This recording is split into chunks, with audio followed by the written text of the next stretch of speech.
Hey, what's up? It's Nash with a walkthrough of Rikugi-en, objectively Japan's most, or not Japan, well, maybe Japan. We'll say objectively Tokyo's most beautiful garden. Many would say it's the best garden in Tokyo, myself included. Rikugien was built in 1702 by a feudal lord to reflect some waka traditional Japanese poetry. Just means the six principles of the poetry to which it refers, and then en means garden, so it's Rikugi Garden, or Rikugi-en. The whole place is full of beautiful nature. It's got a nice couple of islands in it, and a traditional tea house where you can chill out and have some nice matcha, or whatever, a bottled tea if you prefer. And just take in all the stone lanterns and koi and so many turtles. It's actually quite large for a garden park.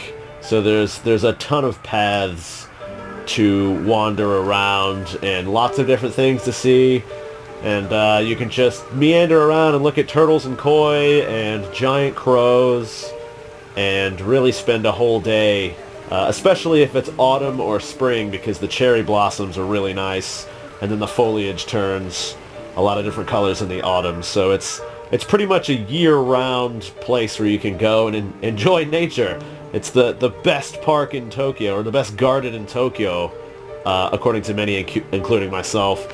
Lots of waterfalls, and even when there's other people around, it's spacious enough that you don't really feel like there's too many people around.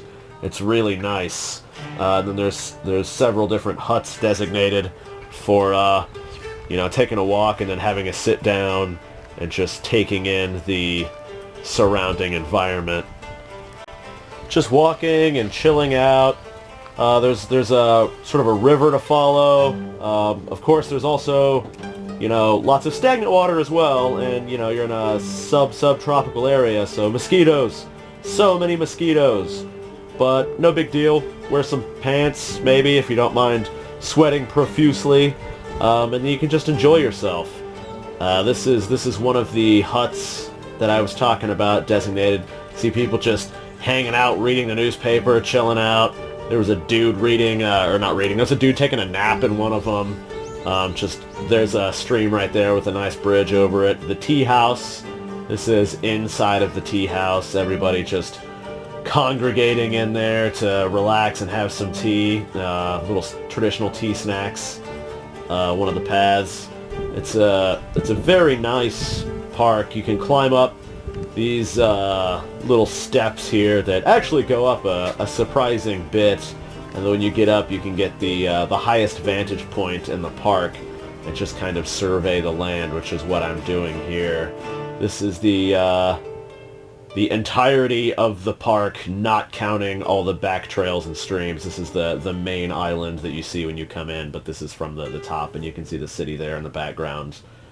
Being in one of the largest cities in the world, this is about as close to wild and wilderness and foresty as you can get.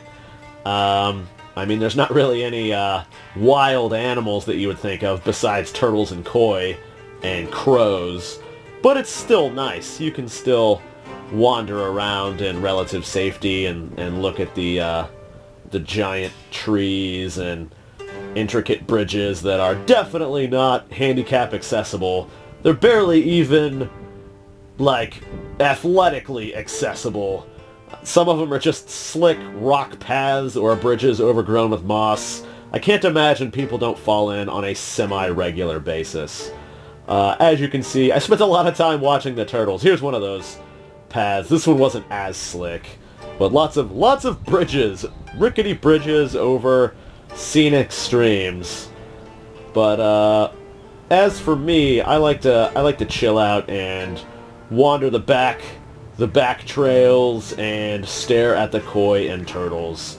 They're all super used to people, and you can tell as soon as you come close to the water, all the fish and turtles flock to you because they think you're gonna feed them with something. Of course I didn't feed them, because I didn't have turtle and fish food.